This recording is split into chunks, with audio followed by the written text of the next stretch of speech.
Docteur Glass des États-Unis. Bonsoir au professeur Zoué. Bonsoir SG. Voilà, merci. Donc, je vous remercie pour votre participation à ce webinaire. Avant toute chose, grand merci au professeur Zoué qui nous a encore une fois facilité donc le contact avec le docteur Glass afin que donc nous puissions échanger avec cet éminent scientifique, parler donc de recherche et d'innovation, et donc voie de collaboration possible, de coopération entre donc les NIH et la Côte d'Ivoire en termes donc de renforcement des capacités dans le domaine de la recherche et de l'innovation. Alors, pour les nouveaux participants et pour le docteur Glass, je suis moi-même Dr Sangaré Yaya, je suis le secrétaire général du FONSTI. Le FONSTI, c'est le Fonds pour la science, la technologie et l'innovation. Donc, c'est une institution qui a été mise en place en 2018 par le gouvernement de Côte d'Ivoire avec l'appui des partenaires extérieurs, notamment la Suisse. Donc, pour, n'est-ce pas, que notre pays dispose d'un instrument d'appui à la recherche et à l'innovation.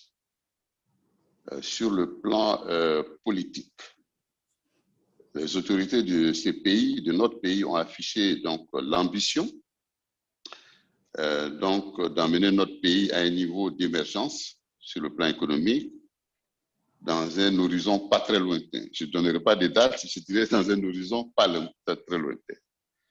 Or, voilà, comme l'Union africaine l'a constaté, l'a mentionné, l'a relevé, toutes les économies dites émergentes, structurellement, donc, reposent sur le savoir et la valorisation du savoir.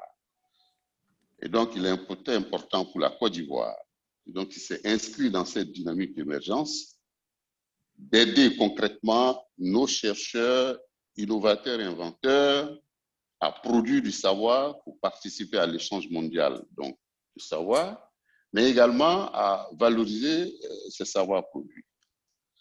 Donc, le FONSTI a été mis en place donc, pour soutenir la recherche et l'innovation et également à aider la recherche en Côte d'Ivoire à créer de la valeur.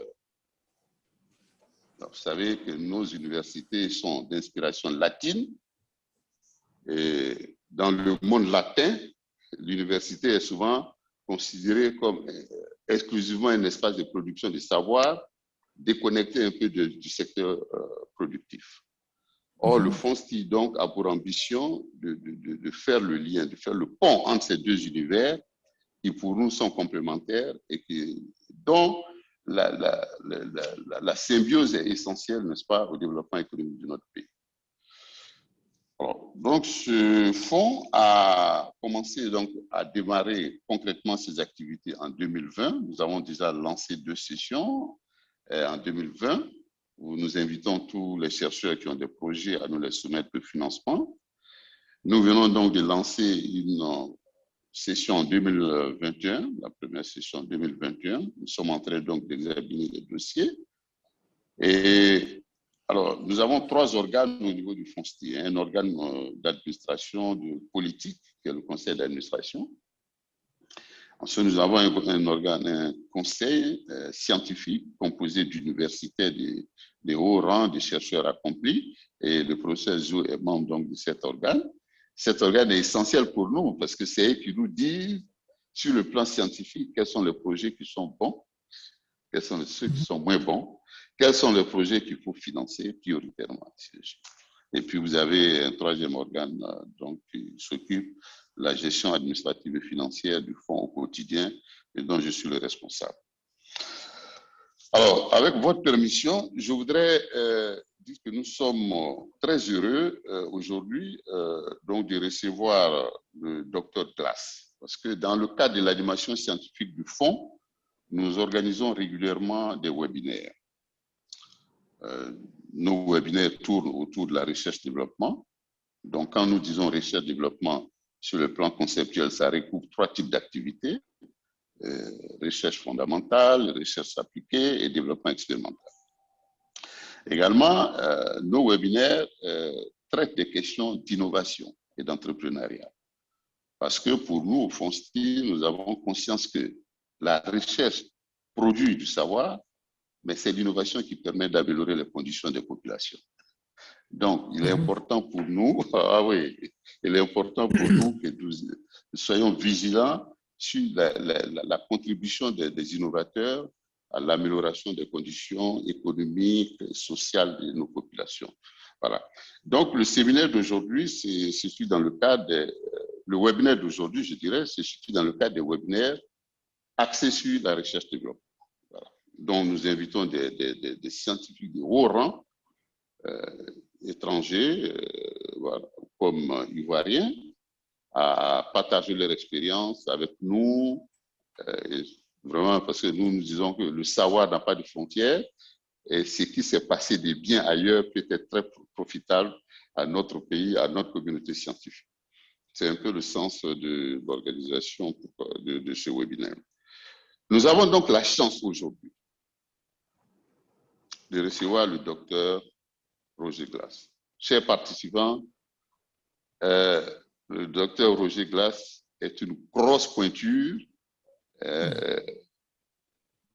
Je sais que son humilité peut en souffrir, mais c'est une grosse pointure des classes mondiales. Voilà. Donc, je vais rapidement vous communiquer un bref aperçu donc de son CV. Voilà. Parce que si nous voulons décrire tout ce que le docteur Glass a fait, peut-être que bon, ça prendrait tout le webinaire. Alors, le docteur Glass a été nommé directeur du Fogarty International Center et directeur adjoint de la recherche internationale par le directeur du National Institute of Health en mars 2006. Le docteur Glass est diplômé de l'université d'Harvard depuis 1967 et nous qui suivons les questions des rankings des universités, nous savons que vraiment l'université Harvard est toujours au top des universités sur le plan mondial. Le docteur Glass a reçu son doctorat à l'école de médecine d'Harvard et son master en santé publique en 1972. Il a intégré le Centre pour le contrôle et la prévention des maladies en 1977 comme médecin au sein de la direction des risques environnementaux. En 1984, le docteur Glass a rejoint le laboratoire du National Institute of Health sur les maladies infectieuses où il travaille sur la biologie moléculaire du rotavirus. Il a supervisé des études en Inde, au Bangladesh, au Brésil, au Mexique, en Israël, en Russie, au Vietnam et en Chine. Ses recherches ont principalement porté sur les études épidémiologiques pour anticiper la mise en place du vaccin contre le rotavirus. Sur le plan des distinctions, le docteur Glass a reçu plusieurs distinctions. J'en citerai 3. Le docteur Glass a reçu le prestigieux Charles C. Chippard Lifetime Scientific Achievement Award, présenté par le CDC. Le CDC, c'est le Center for Disease Control, en reconnaissance de ses 30 années de carrière dans la recherche scientifique et pour son leadership. Le docteur Charles a également reçu le prix Charles Berrieux Award de la Fondation nationale pour les maladies infectieuses pour son travail sur le vaccin contre le rotavirus dans les pays en voie de développement. Et enfin, et je vais m'arrêter là parce qu'il y a beaucoup d'autres distinctions, mais je m'attirerai à 3 comme je vous l'avais dit. Le docteur Glass a reçu la médaille d'or du Albert Savin Award, le Georgetown University Scholar Personality Award et le Jimmy and Rosalind Carter Humanitarian Award de la National Foundation pour les maladies infectieuses et de nombreuses autres distinctions, comme je l'ai dit. Alors, vraiment, j'ai été particulièrement impressionné par ce que je vais dire pour terminer un peu sa présentation. Le docteur Glass a notamment coécrit plus de 600 articles et dossiers de recherche. Vraiment, félicitations, docteur. Vraiment, hein, comme on dit, maximum respect. Alors, donc, voilà. Professeur Zoué, Yasmine, je pense que je vais m'arrêter là. D'accord. Donc, parce que passer le micro pour la suite donc, du programme. Voilà. Je vous remercie, docteur. On va pouvoir voilà, donner la parole au docteur Glass pour qu'il puisse justement commencer sa conférence. Comme je vous disais, nos chers participants, c'est normal, vos micros et vidéos sont désactivés, mais vous allez pouvoir interagir avec nous à la fin de la conférence. Et puis, vous pouvez toujours nous poser vos questions grâce au petit indice en dessous, il y a marqué « Converser ». Donc, ça fait partie de votre petite barre de recherche en dessous, « Converser ». Envoyez-nous vos préoccupations. Nous serons ravis de les transmettre donc, au docteur Glass. Docteur Roger Glass, c'est à vous. Bon, Yasmine, merci beaucoup. Et Dr. Sangaré, merci beaucoup pour cette introduction généreuse. C'est ma première présentation en français depuis 10 ans. Et enfin, j'espère que vous me comprendrez bien.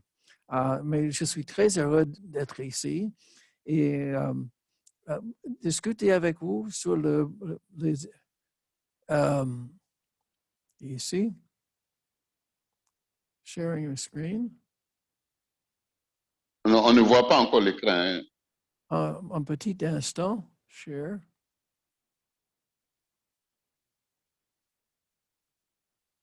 Voilà. Ça marche maintenant? Oui, c'est bon là. C'est bon. Bon, renforcer les capacités de recherche d'Ivoire et comment nous pouvons vous aider à travers de nos programmes ici de le National Institutes of Health.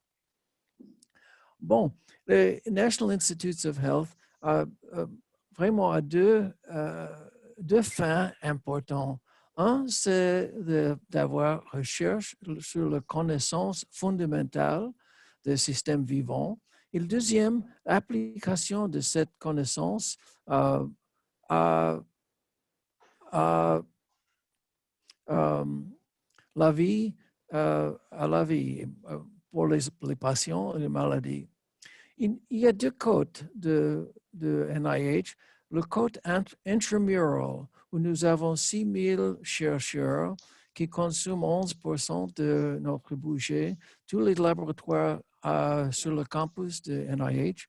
L'autre, c'est que nous soutenons recherche en toutes les universités, les facultés de médecine, hôpitaux, instituts de recherche, 2000 institutions, 400 000 scientifiques et chercheurs. Plus qu'un prix annuel que nous donnons de notre fonds. Et le NIH est constitué pour 25 instituts. Le plus grand, c'est l'Institut de cancer, le deuxième sur Allergy and Infectious Diseases. Et le budget annuel, c'est maintenant vers 40 000 millions de dollars.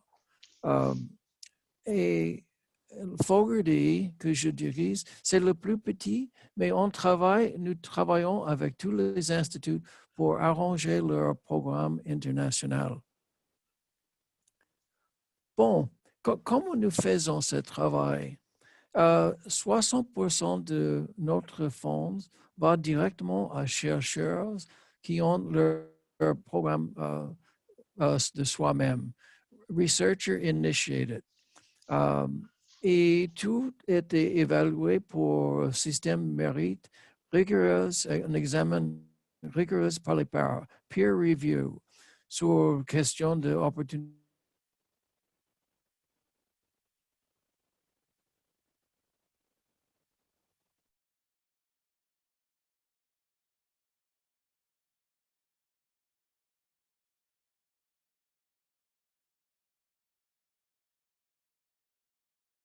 Assez intéressant, les populations uniques, les expositions intéressantes, des choses qu'on ne peut pas faire aux États-Unis.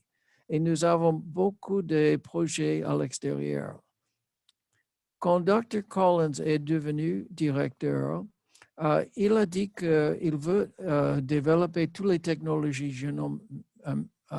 génomiques, diagnostic des vaccins, choses préventives, mais il a aussi dit qu'il veut élargir notre portefeuille de recherche sur les maladies affectant les pays en voie de développement. Dr. Collins est un chercheur en sciences basiques, en génétique. Pourquoi il a décidé de faire cette recommandation de travailler dans les pays en voie de développement? Quand il était un jeune médecin, il a passé 6 mois en Nigérie comme médecin. Il a trouvé des patients avec un phénotype assez différent pour diabète. Il a fait son investigation sur la génétique de diabète. Il a trouvé le premier gène de diabète en cette patient.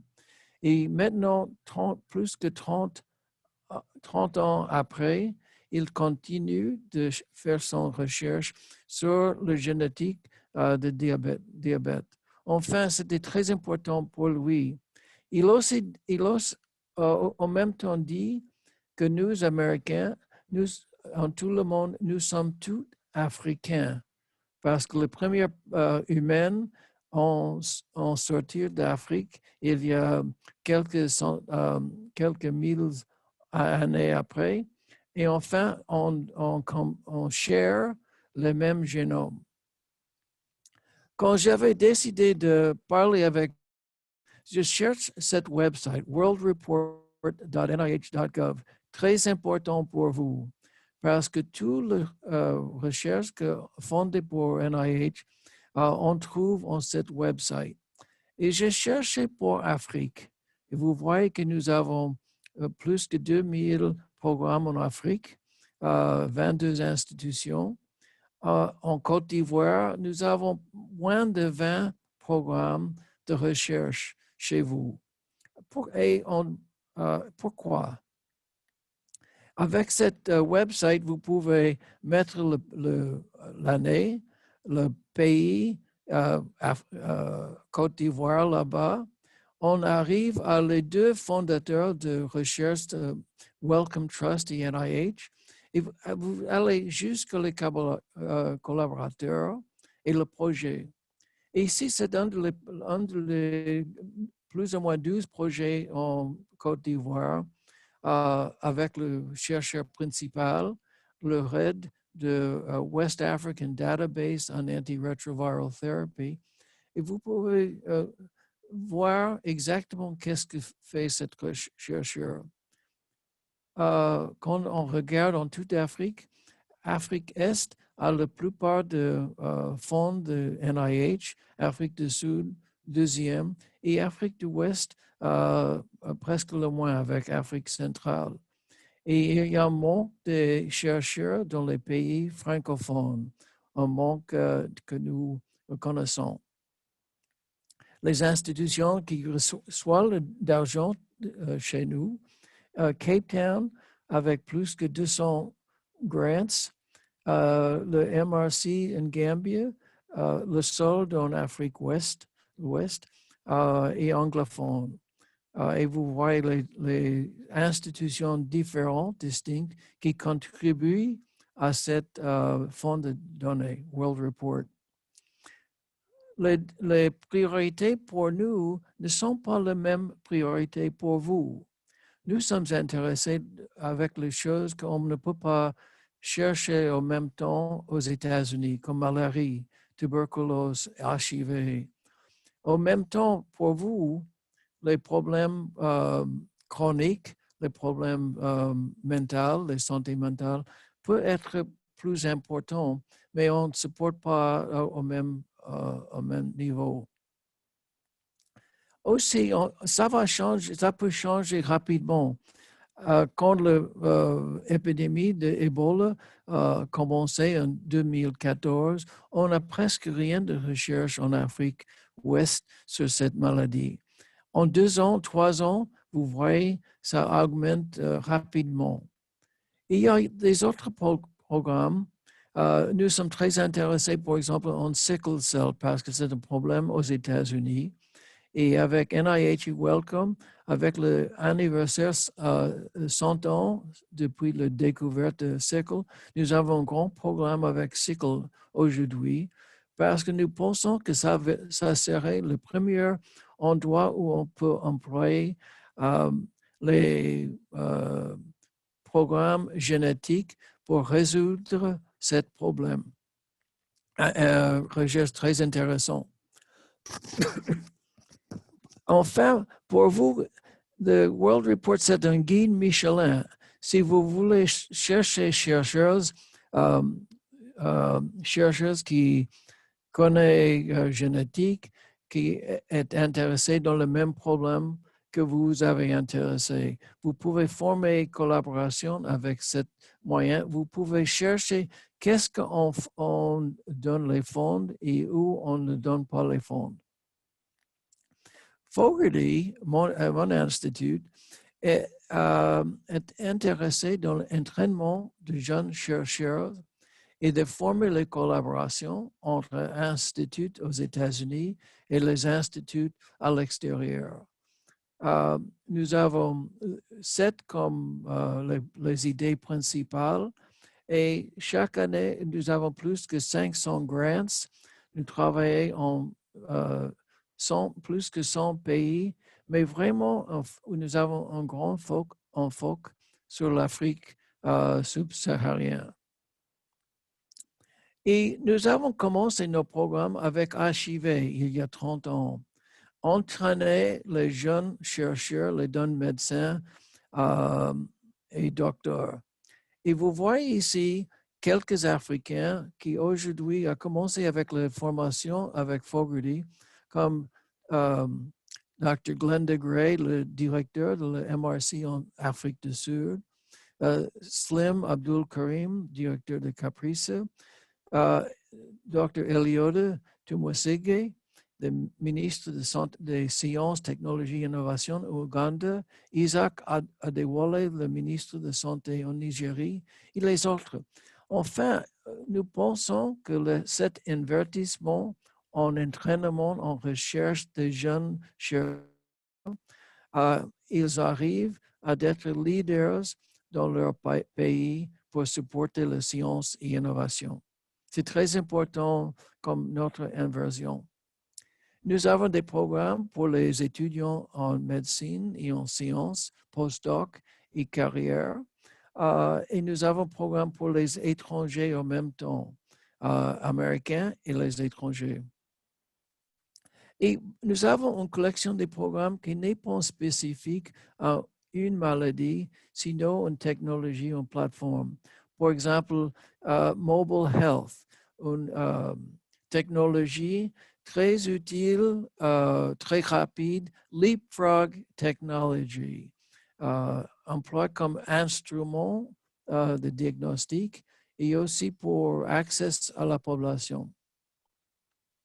Nous avons partnerships pour aider en entraînement de jeunes chercheurs en Afrique, the Health Education Partnership Initiative.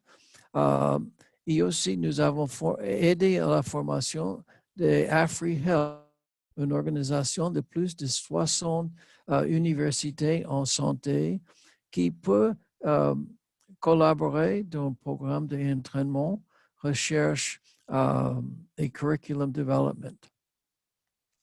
Chaque année, nous supportons plus que 100 fellows and scholars, postdoc, jeunes fellows qui passent un an en recherche en labo de pays en voie de développement et nous espérons qu'ils utilisent cette expérience pour chercher une bourse pour continuer leur carrière académique.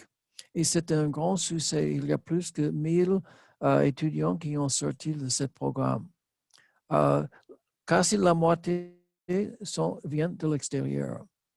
Nous avons aussi un programme à NIH pour intramural postdocs. C'est un programme de 2 ans dans un laboratoire à NIH, 2 ou 3 ans dans votre laboratoire en sous-pays, supporté pour et the Gates Foundation. C'est une très bonne expérience et j'espère que quelqu'un de vous peut prendre cette opportunité. Ici, vous voyez le Dr. Collins, le directeur de NIH, avec tous les fellows de l'année passée. Mais pourquoi fait-il construire la science en Afrique? Dr. Sangare a discuté ça très bien, mais nous avons pensé à NIH avec nos partenaires and Gates, Wellcome Trust, the African Academy of Sciences, et l'Union africaine. Pourquoi on fait ça?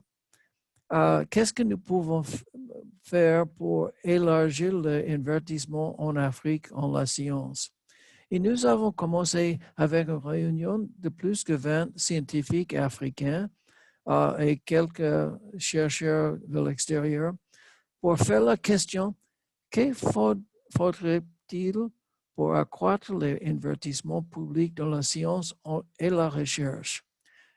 Cette groupe a discuté entre soi-même. Ils ont décidé deux choses intéressantes. Un, vieux scientifique a dit que en 1970, le niveau économique en Afrique, les pays d'Afrique, les pays d'Asie comme Singapour, Malaisie, Corée, Taïwan, étaient au même niveau. Mais 50 ans après, aujourd'hui, les 5 sont très podereuses en économie, niveau de développement, quand en même temps les Africains n'ont pas arrivé au même niveau. Qu'est-ce qu'ils ont fait? Et ils ont discuté qu'ils ont investi plus en éducation, en la science et en technologie. Le deuxième, l'idée était que NIH, nous donnons les bourses pour recherche, pas pour ingénierie, bioengineering.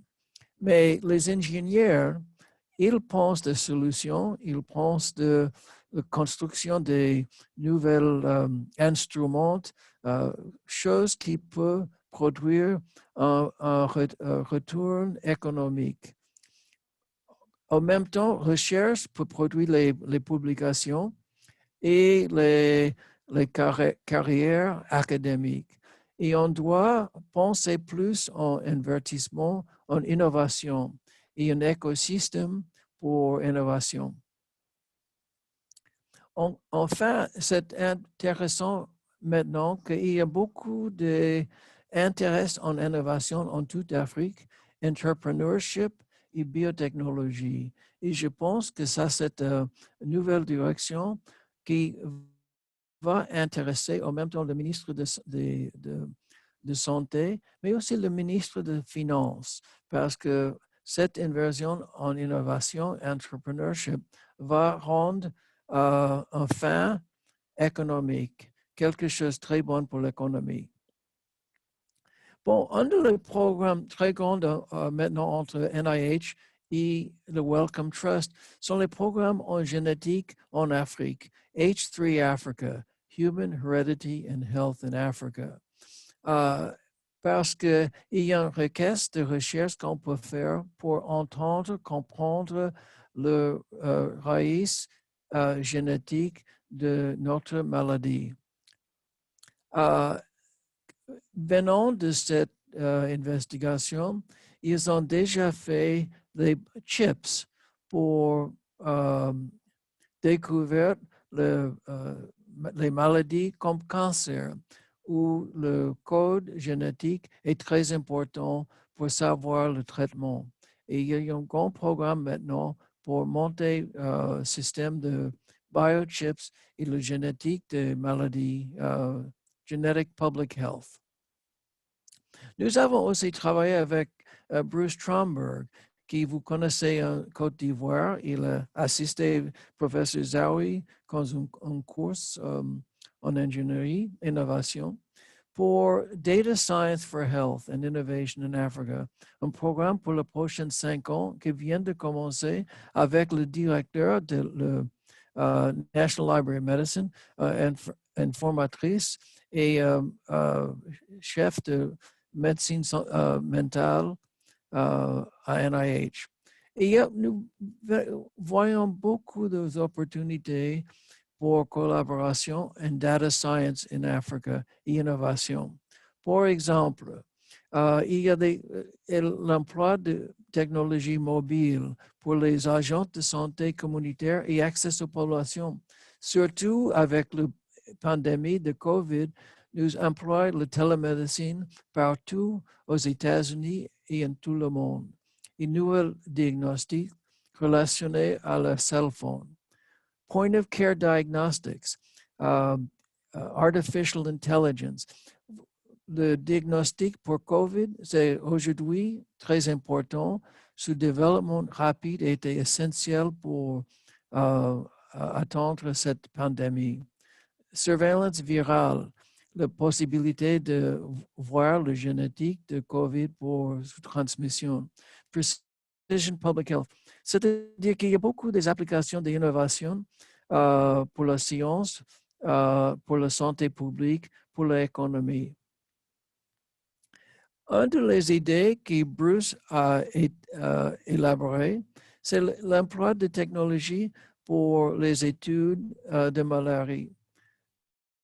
Vous voyez ici l'emploi de smartphones pour diagnostiquer malaria, LIDAR pour voir la diversité, la densité des moustiques, de végétation, tout pour faire les prédictions de la botte et comment on peut arranger la correction de ce problème.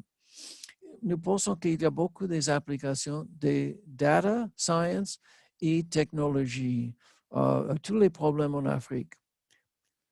À travers un programme de Fogarty, nous avons supporté le premier textbook of Biomedical Engineering for Africa, une collaboration avec deux bioingénieurs, Tanya Douglas in Cape Town et Rob Murphy in Northwestern. C'est un programme qui entre les Nigéries, Northwestern, très fort et nous voyons que c'est un moyen pour développement dans le futur. Quelques exemples d'applications des technologies qui est devenu produit industriel à niveau commercial. Ici, Dr. Katsiga a vu que les aides auditives a besoin des piles. Et les piles étaient assez chères. Et il a décidé de former une compagnie qui peut renew the hearing aid, les piles avec puissance solaire. Il a commencé en Botswana, ce pays, mais ce produit, c'est vraiment international dans le monde. C'est une idée, très bonne idée, qui est venue d'un jeune ingénieur en Botswana pour avoir un produit international. Rebecca Richards Cortum and Rice University, avec Rob Murphy Northwestern, a travaillé avec les universités de Lagos et Malawi. Le problème, c'était qu'il y a plus que 1 million de newborns récents nés qui meurent en Afrique chaque année pour manque de un programme de soins néonatals. Il y a beaucoup d'instruments faits aux États-Unis, mais qui ne sont pas soutenables en Afrique. Il n'y a pas de possibilité de corriger, de maintenir. Ils ont décidé de faire un programme de faible coût pour le traitement de cette néonatal. Un grand programme, maintenant c'est presque 70 millions de dollars en ingénierie de ce programme.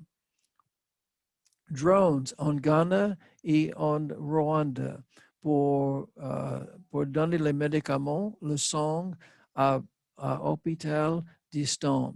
C'est une très grande innovation. C'est une innovation qui a commencé en Afrique, mais on emploie aujourd'hui aux États-Unis. On a appris comment ça se fait en Afrique parce que vous n'avez pas la même réglementation des vols.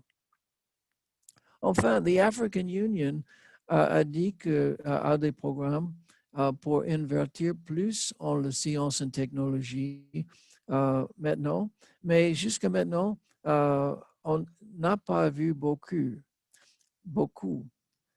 Mais avec le COVID, avec la pandémie, l'intérêt en investissement en innovation est énorme. Premièrement, cette pandémie a eu son influence en tous les pays d'Afrique et tous les pays du monde. L'impact est si économique qu'on le voit de santé publique. Qu'est-ce qu'on peut faire pour adresser ce problème? On a besoin de les assays diagnostiques, les vaccins, les drogues, les masques, les ventilateurs, oxygène, tout ça, mais il n'y a rien de cette chose qui est fait directement en Afrique. Vous dépendez sur le monde extérieur pour toutes les choses aujourd'hui et c'est un problème. Et les vaccins vont arriver en Afrique après qu'il arrive à tous les autres pays. C'est-à-dire que pour votre biosécurité, il est absolument nécessaire qu'il y ait plus d'inversion en la préparation pour la pandémie. Et pour les derniers 6 mois, nous avons travaillé en Afrique avec le African Union, avec le African CDC, de discuter comment on va produire les vaccins en Afrique. Comment nous pouvons développer de nouveaux traitements pour cette infirmité.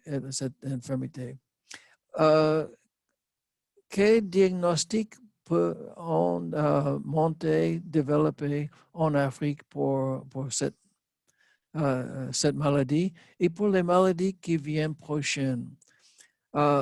Résultat, quand il y a une pandémie, tout le monde veut aider. Il y a beaucoup d'argent pour aider à ce moment. Mais quand l'épidémie a arrêté, l'argent n'existe plus. Et cette fois, on doit utiliser le largesse du monde, l'intérêt du monde dans cette pandémie pour changer ce dialogue. Et on est en discussion active pour manufacturing des vaccins en Afrique, en quelques pays, pour faire tout ce qui est nécessaire pour prévention contre la prochaine pandémie. Pour exemple, nous avons un chercheur en Nigerie qui est un chercheur en génétique. Quand la pandémie a commencé, il peut, pour la première fois, chercher le génome du virus et dire d'où vient ce virus. Quelque chose qui doit être un diagnostic routinaire en tous les pays en Afrique. Aussi, il y a des programmes de l'emploi des téléphones cellulaires pour savoir pour la surveillance de cette maladie, pour tracing les contacts, pour chercher les contacts, pour transférer l'argent à les travailleurs de santé publique. En Kenya, il y a des M-Pesa d'argent mobile. Il y a des instruments pour diagnostic élaborés pour chercher les sons de poumon chez des patients avec COVID. C'est-à-dire qu'il y a beaucoup de possibilités d'innovation employant nouvelles technologies. Grande opportunité qui existe aujourd'hui, mais télémédecine qui est développée avec cette pandémie va être avec nous pour longtemps. La conséquence de l'effet de pandémie et pour toutes les sociétés, déclin de l'économie, restriction de voyage, tous les problèmes. La conséquence de ce problème, exactement comme la conséquence de le problème de HIV, c'est que l'économie va en derrière. Et les pays africains doivent investir davantage dans le STEM. Exactement qu'est-ce que la chose que Dr. Sangaré a dit à le commencement de cet symposium.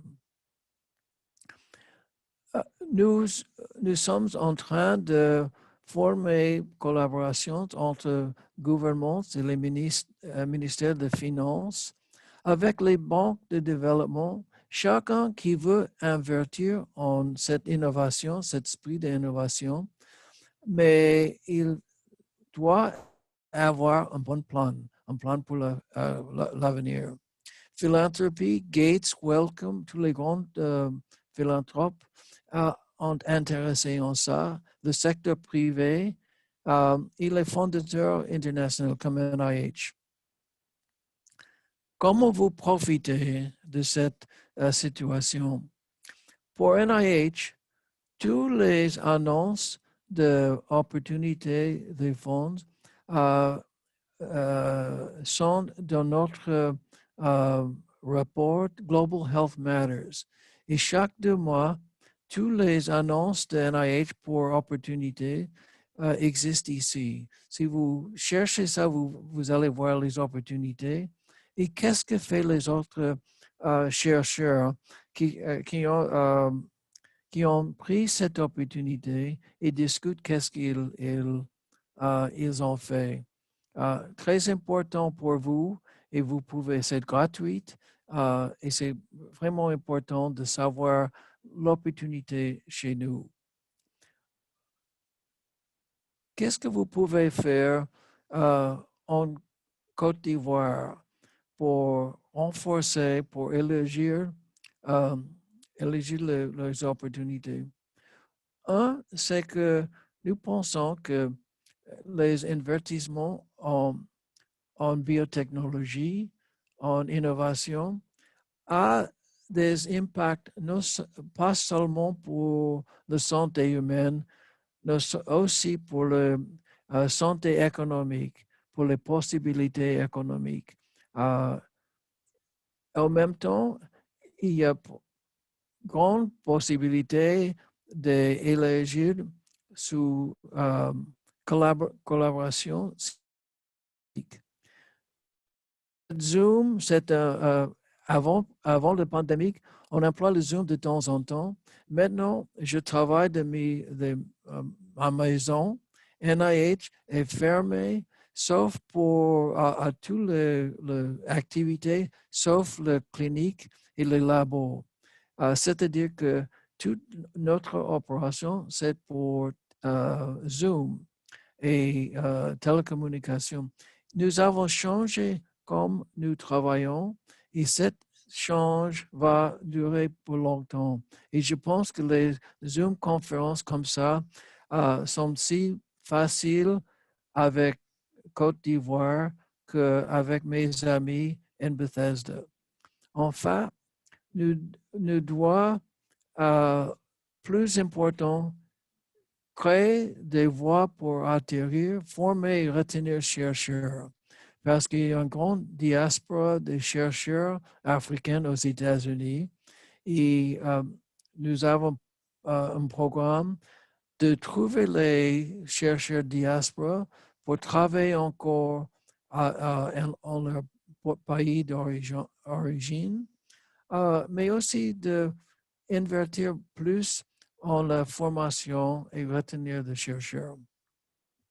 Avec ça, je vais terminer pour dire merci beaucoup à professeur Zawi et son collaborateur Bruce Tromberg. Ensemble, ils ont commencé une collaboration et j'espère qu'à travers de cette collaboration, nous allons avoir quelques ingénieurs, jeunes ingénieurs à NIH.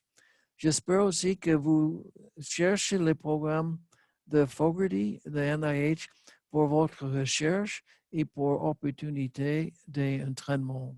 avec ça, c'est un grand plaisir de parler avec vous. Je suis ouverte à toutes vos questions et merci pour cette opportunité.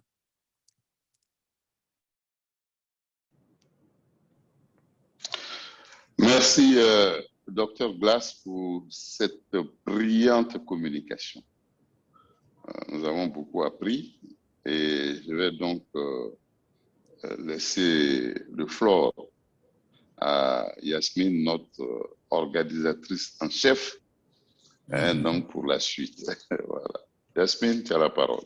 C'est parfait. Je vous remercie, docteur Glass. Merci infiniment pour cette présentation.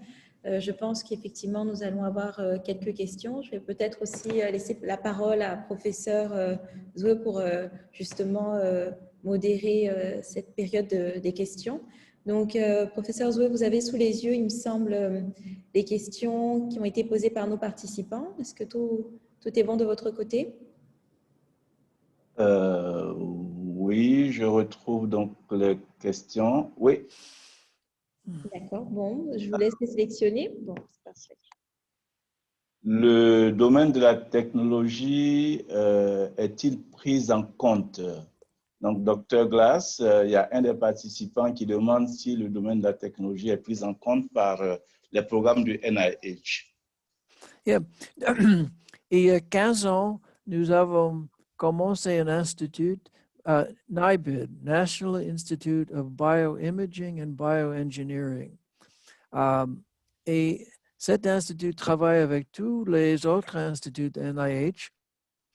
Bruce Trumberg est le chef aujourd'hui. Il est un très bon ami de professeur Zhao. Et il a un grand programme pour diagnostic. Pour COVID, parce que c'était une priorité aux États-Unis, et vous savez qu'au commencement, nous n'avons pas les diagnostics.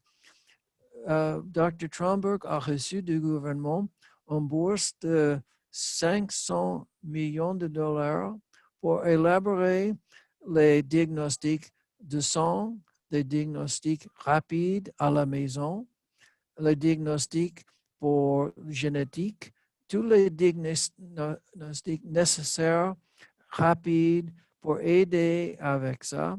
Et pour avoir plus que 3 millions assez pour jour. C'est-à-dire qu'il est dans une position de aide avec entraînement, mais nous voyons l'importance de bioengineering NIH et tous les instituts NIH. Et je pense en 5 ou 10 ans, chaque institut va avoir un petit groupe en bioengineering pour leur recherche. Grand change. Grand change. Merci. Je voulais juste ajouter que il ne faut pas se laisser il faut pas se tromper sur la terminologie de l'institution. C'est vrai, c'est dit Institut national de la santé publique, mais en réalité, tous les secteurs qui ont comme centre d'intérêt la recherche avec un impact sur la santé publique sont pris en compte et peuvent être financés par le NIH. Comme le disait Dr. Glass, j'étais attendu donc, dans le groupe de Bruce depuis l'année dernière. À cause du Covid, ça a été reporté pour le moment. Mais je suis photonicien, je fais de l'optique, je fais de l'imagerie spectrale. Mais nous développons des instruments appliqués à la santé publique. Vous avez vu dans sa présentation quelqu'un qui travaille sur l'énergie solaire, qui a développé un système pour recharger les oreillettes pour les sourds. Donc, toutes les technologies, toutes les approches scientifiques qui ont un impact sur la santé sont également financées et peuvent faire l'objet de collaboration avec cette institution. Donc, pour cette question, alors il y a quelqu'un qui demande si la place des journalistes et hommes de médias est-elle suffisamment mise en avant dans la conception de promotion. Est-ce que les communicants, les journalistes sont aussi pris en compte dans vos projets? Pas exactement. Chaque institut a un groupe en communication. Vous voyez, par exemple, le Global Health Matters, nous avons un groupe qui reporte sur toutes les innovations que fait notre chercheur. Et pour moi, il y a plus que 70 000 personnes qui reçoivent cette newsletter. Et de temps en temps, chaque mois, il y a des histoires que nous faisons dans notre newsletter qui sont captivées pour le New York Times, the Washington Post. Un de nos chercheurs était le premier en Cambodge pour faire le diagnostic des séquences de COVID. Elle a été formée pour notre programme. Elle travaille aujourd'hui en Cambodge. La question était si la souche de Wuhan est sortir de Chine. Et là, en Cambodge, elle était la première de dire oui, c'est ici. Enfin, c'était dans le New York Times, c'est-à-dire qu'il y a des possibilités pour les journalistes de suivre qu'est-ce qu'on fait. Et nous pensons que ça, c'est très important. Merci. Il y a aussi un participant qui demande quels sont les critères majeurs pour la sélection des projets au NIH. Sélection, c'est quelque chose qui est vraiment la meilleure science. Quelque chose qu'on ne peut pas faire aux États-Unis. Quelque chose qui est important pour... Il y a un chercheur extraordinaire avec une technique nouvelle. Les maladies, il y a des maladies, par exemple, en Afrique, comme le cancer de lymphome de Burkitt, le Epstein-Barr virus. C'est difficile d'étudier ça aux États-Unis, mais la science est basique de savoir l'origine, la génétique, le traitement. On doit faire cette recherche en Afrique. Maintenant, avec COVID, il y a des souches qui arrivent d'Afrique du Sud, qui sont complètement nouvelles, les mutations. Il y a des problèmes de diagnostic, les problèmes si le vaccin va travailler avec cette nouvelle souche. Nous ne pouvons pas faire cette recherche aux États-Unis, mais probablement en 6 mois, cette souche va être chez nous. Et si on peut faire la recherche en Afrique du Sud aujourd'hui, ou supporter les chercheurs, absolument important pour les États-Unis et pour les Sud-Africains et pour tous les Africains. Comme ça. Merci. Il y a aussi une autre préoccupation. Il y a un des participants qui dit qu'il est géographe.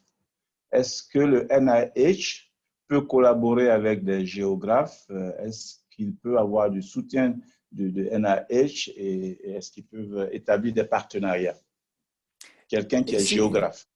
Si le géographe, professeur le géographe, si vous avez vu le tableau sur Data Science and Innovation for Africa, DSI Africa, nous avons un programme pour Data Science. Beaucoup de Data Science est basé sur la géographie, GIS, Geographic Information Services, location des épidémies, tracing of contacts, distribution de la pluie, de climate. Il y a beaucoup de possibilités d'utiliser géographie avec le système global, Google. Très important pour savoir où est la prochaine pandémie. Bien sûr. Merci, professeur Glass. Et il y a donc un participant qui demande aussi s'il y a en dehors des organisations publiques étatiques, est-ce qu'il y a donc des partenariats ciblés spécifiques avec des universités ou avec des labos en Afrique? Il y a beaucoup de collaborations en Afrique entre institutions américaines et institutions en Afrique. Juste à côté de vous, en Ghana, il y a plus que 50 institutions, 50 projets et probablement 10 institutions très fortes sous collaboration aux États-Unis. Je pense un des problèmes peut être la langue. Parce que pour faire une soumission à NIH, ça doit être en anglais, mais il y a Google Translate qui peut aider à tout. Nous avons des programmes pour grant writing, administration des grants, tout ça. Nous cherchons les opportunités pour cette collaboration. Premier, ça toujours commence avec 2 chercheurs, un chez vous, un à l'extérieur, aux États-Unis peut-être, qui a un intérêt en commun, et vous pouvez trouver un chercheur en sous-voie de recherche à travers le World Report. Vous pouvez chercher qui fait investigation, recherche en sous-sujet, qui est très intéressant, et communiquer parce que tous les grants est sur cette website jusqu'à le chercheur.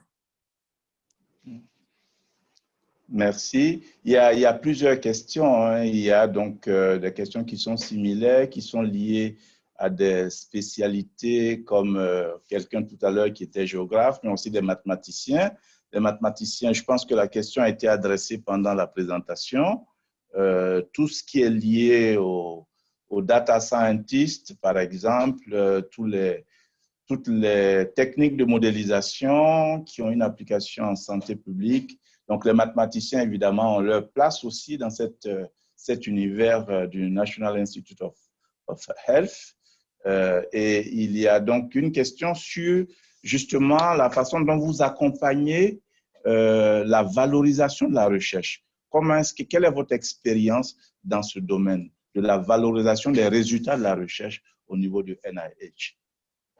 Yeah. Pour le mathématicien, nous avons un groupe en modélisation des épidémies dirigé par une jeune Française, Cécile Vibo. Vous pouvez chercher. Elle a publié plus que 20 articles cette année, cette dernière année avec COVID. Sur modélisation, elle a fait le premier article de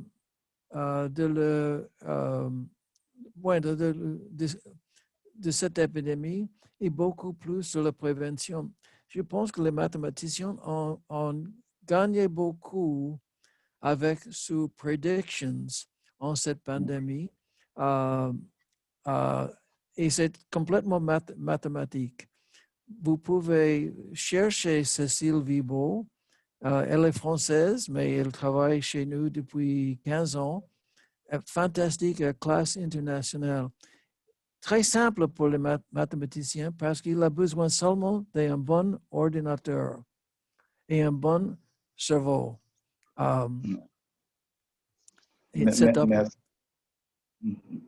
Et le deuxième, c'était pour la valorisation de la recherche. Comment le NIH contribue à la valorisation de la recherche? Valorisation, en quel sens? Qu'est-ce que ça veut dire valorisation? The translation okay. research, what Bruce was doing. Yeah. Nous avons un nouvel terme qui on dit implementation research. Nous avons, par exemple, nous avons des vaccins maintenant aux États-Unis. 30% de notre population ne veut pas le vaccin. Comment on peut gagner leur opinion que le vaccin est important pour eux? Comment l'implémentation de valorisation, translation de recherche jusqu'à la pratique est très important. C'est une chose de faire quelque chose de fantastique comme le vaccin de HPV. Mais aux États-Unis, 50% des jeunes femmes, les parents ne veulent pas ce vaccin parce qu'ils pensent que ça change la sexualité de leur jeune fille. Comment on peut dire que ce n'est pas un vaccin pour le sexe, sinon pour le cancer? Si vous voulez prévention de cancer, cette change d'opinion, implementation, valorisation est important pour le succès d'un programme.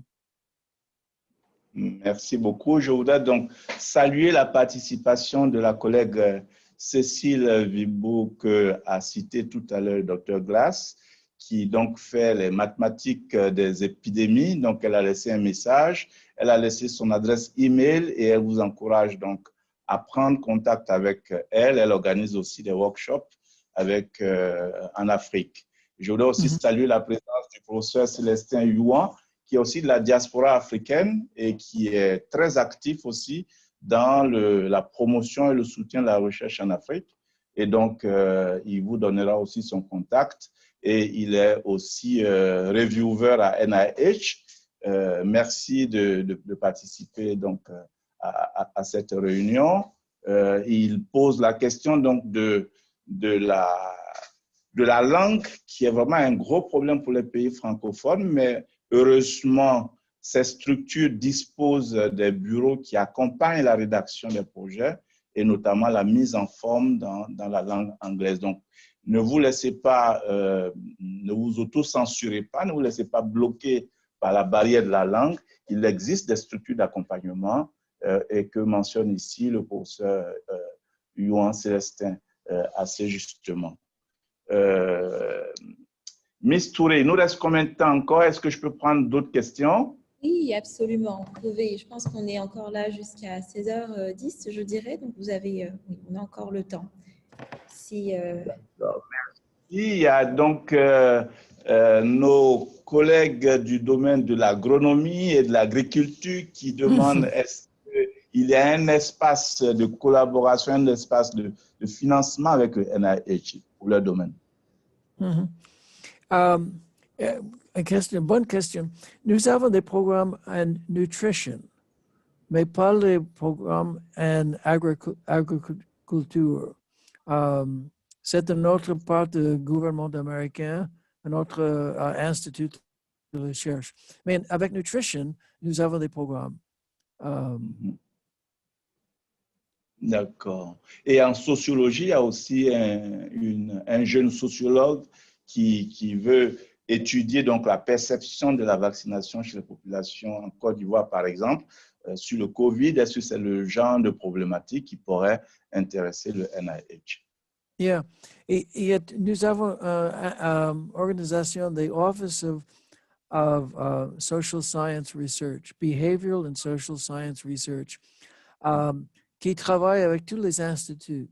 Parce que, par exemple, stigma, c'est un problème pour beaucoup de maladies. Fear, behavior, c'est vraiment important par de acceptation de traitement. Les jeunes avec HIV ne veulent pas dire qu'ils ont HIV et avec ça ne reçoivent pas leurs médicaments à bon temps. C'est un problème de stigma. Et les behavioral scientists, les sociologues, peuvent aider avec cette recherche. Aussi, nous avons des grands problèmes avec les communautés plus pauvres. La diversité des populations ne reçoit pas le soin nécessaire. Accès est plus difficile pour quelques sous-population dans notre pays. Ils sont les sociologues qui comprennent les déterminantes sociales des maladies. Les années de vie pour les Blancs et les Noirs aux États-Unis peut être 6 à 7 à 10 ans différentes, dépendant de où on habite. Expectation de vie dépend sur le código postal où on est né. Et sont les choses sociales où le sociologiste peut nous aider de définir et corriger.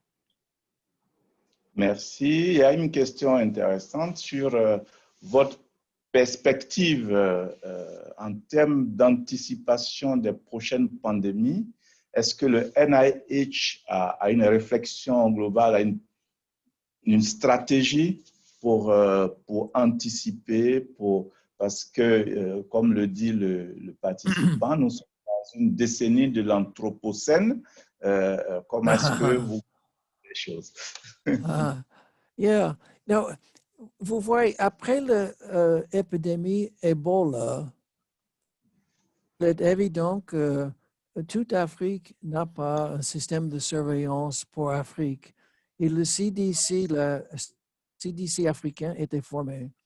Et en cette épidémie, ils ont fait très bonne surveillance, beaucoup meilleure qu'avant, mais vous n'avez pas les équipements, les diagnostics pour répondre. Nous pensons que la qualité de réponse dépend le temps de reconnaissance du premier cas. Il a possibilité d'avoir les diagnostics rapides, de savoir qu'est-ce que c'est l'ennemi, qu'est-ce que c'est le pathogène nouveau. Et en savant ça, on peut commencer avec un système de surveillance mondial pour la prochaine pandémie. Une des choses plus importantes avec COVID était que la séquence de la souche de coronavirus a été mise sur le web au commencement de janvier. Avec nouvelle technologie, le vaccin candidat a été construit en 2 semaines. Nous avons l'aspiration qu'en 10 ans, on va avoir un système mondial de reconnaissance de nouvelles souches, de nouveaux organismes. On peut faire identification d'entre moins d'une semaine. On peut commencer avec le diagnostic, élaboration des diagnostics rapides sur les plateformes qui existent en tous les continents, en beaucoup de pays. Et on n'a pas le terme long pour monter en réponse. On peut monter en réponse, on peut avoir des vaccins en 2 mois ou 3 mois avec la plateforme de mRNA.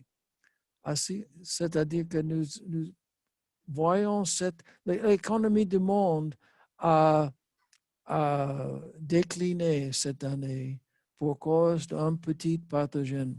On investit beaucoup dans les machines de l'armée contre un ennemi humain, mais cet ennemi viral, on n'invertit pas beaucoup. Et c'est l'ennemi viral, les ennemis pathogènes, infectieux, qui vraiment sont plus chers, costly. Donc, nous avons deux commentaires de participants. Le premier voulait insister sur la nécessité pour les pays africains d'investir dans la recherche de biotechnologie et des initiatives comme ce qui en Côte d'Ivoire, le VITIB, devait peut-être être amplifié. Et il y a quelqu'un d'autre aussi qui parle de des limitations dues à l'absence des équipements. Certains équipements coûtent extrêmement cher et pour faire de la recherche à un certain niveau, il faut de gros investissements, il faut des investissements lourds. Je prends le cas particulier du NIH, qui est une institution fédérale, nationale, dont le budget annuel est 3 fois le budget de tout l'État de Côte d'Ivoire. Donc, une recherche effectuée dans un environnement comme celui-là, évidemment, on ne peut pas être aussi efficace, mais en même temps, je pense à des initiatives comme celle que nous avons eue l'année dernière sur Harnessing Data Science, qui est une initiative qui exploite des données qui existent déjà également. Donc, je ne sais pas si vous pouvez commenter un peu sur la question de l'instrumentation, de la disponibilité des infrastructures de recherche en Afrique et l'efficacité et la qualité donc, de la production scientifique. Yeah, question très intéressante parce que dans les études génétiques, par exemple, la possibilité de faire la séquence peut être très chère. Mais aujourd'hui, c'est une commodité. Il y a des grandes usines de génétique où il peut assez processer les génomes rapidement et moins cher. L'importance n'est pas sequencing, c'est l'emploi de mathématiques pour comprendre. Et ça existe dans le cloud. C'est évident à tout le monde. On doit avoir la préparation en mathématiques pour comprendre, mais on n'a pas besoin de l'équipement de labo de sequencing. Et c'est le même avec CERN. Il y a des équipements qui sont chers, mais quand les équipements sont chers, ils ont toujours collaboration. En Afrique du Sud, j'ai visité un labo de imaging, bioimaging, le cerveau. Un instrument en Stellenbosch, mais il y a 12 chercheurs autour d'Afrique qui utilisent cet instrument pour leur recherche. Ils ne paient pas pour l'instrument, ils paient pour un analysis de données, de data. Ça ne doit pas être une barrière. Et quand les choses comme cette hearing aid battery, c'est une petite chose, mais sans le pile solaire, on ne peut pas utiliser les earplugs. C'est vaut rien sans le pile, mais avec cette petite innovation, c'est acceptable en tout le monde. C'est vraiment une bonne idée. Miss Touré, il nous reste combien de temps? Je suis navrée, mon micro était fermé. Bon, c'est vrai que là, on tire un peu à la fin du webinaire. Peut-être une dernière question, je suppose. Et puis, on va pouvoir justement passer au mot de fin, puis au discours de clôture, peut-être. D'accord. Donc, il y a une question. Alors, je vais trier puisqu'on a droit à une question. Il y a un participant qui a fait une étude sur l'impact du COVID en Côte d'Ivoire qui pense que le NIH pourrait être intéressé par ces résultats. On pourra vous mettre en contact avec Dr. Glass pour voir la possibilité donc, de présenter vos résultats. Et puis, il y a une question sur la nutrition animale. Est-ce que c'est les questions qui intéressent le NIH? Nous pensons que les pandémies, beaucoup de pandémies viennent des pathogènes qui commencent chez les animaux et vont à l'homme, transmis à l'homme. Enfin, nous avons grand intérêt dans l'écologie de cette maladie infectieuse entre l'homme et ser humain. On s'appelle ça One Health, une initiative One Health. Et avec l'influenza, il y a certainement la transmission à travers des sphinines, des pigs, des les oiseaux et humains pour transmission. Enfin, nous avons intérêt avec les animaux, quand les animaux sont la réserve des pathogènes qui sont transmis à l'homme. Oui. Et je peux laisser vous pouvez me chercher à NIH, le website, mon nom, Roger Glass, at nih.gov, G-O-V, et je peux diriger votre question à quelqu'un qui peut adresser. Merci beaucoup. Il y a aussi des participants qui ont demandé l'accès donc au PowerPoint. Je pense que ça aussi, on pourra le faire. J'ai déjà une copie que je pourrais mettre éventuellement à votre disposition avec la permission de Dr. Glass. Donc, Miss Touré, je vous redonne peut-être la parole pour... C'est parfait. Je vous remercie, professeur Zeu. Merci infiniment, Dr. Glass. Je pense que je vais pouvoir justement donner la parole à Dr. Sangaré pour le mot de fin. Merci infiniment pour votre présence, pour votre participation, Dr. Glass. Professeur Zeu, merci aussi. Et puis, voilà, je pense qu'on peut donc clore le webinaire avec Dr. Sangaré. Docteur, est-ce que vous êtes présent? Oui, Yasmine, je vous entends. Alors, donc je vais commencer par la question de la disponibilité de la présentation. Voilà, donc tous les participants qui souhaitent avoir donc la présentation de Dr. Glass pour contacter Yasmina ou le professeur Jouet. Donc, je crois qu'elle se fera un grand plaisir de vous communiquer cette présentation. Alors, moi, je voudrais aussi dire merci au docteur Cécile Bibeau qui a marqué sa disponibilité. Et ça nous fait vraiment plaisir. Voilà.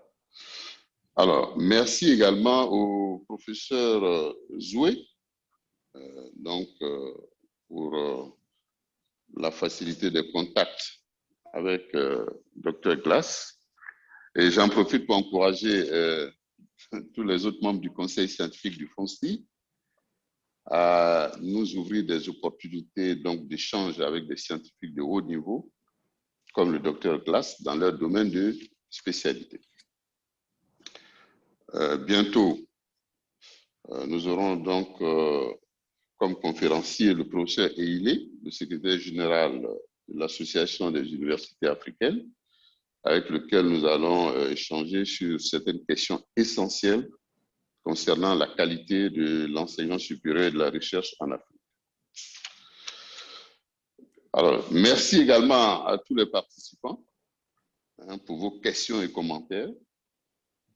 Et je voudrais terminer avec gros remerciements à Yasmina pour sa disponibilité, son leadership dans l'organisation du webinaire du FONSTI.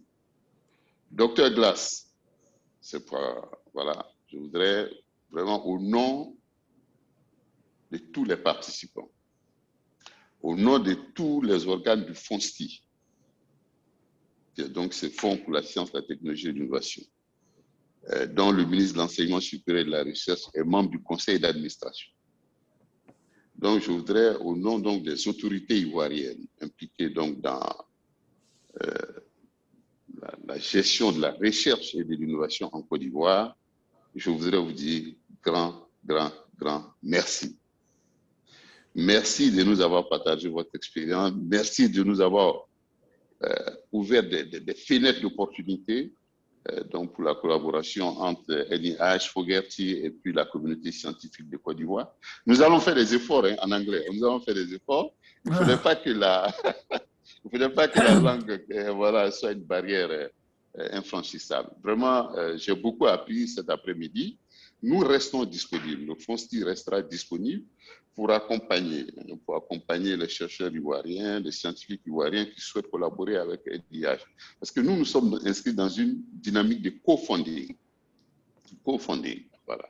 C'est-à-dire que, voilà, dans les partenariats que nous voulons établir avec nos amis américains ou autres, nous essayons nous-mêmes d'apporter notre contribution. C'est vrai qu'ils n'ont pas les mêmes possibilités que les États-Unis, voilà, ou d'autres partenaires, mais nous essayons d'apporter notre contribution. Par exemple, ce matin, je viens de lancer un appel à projet,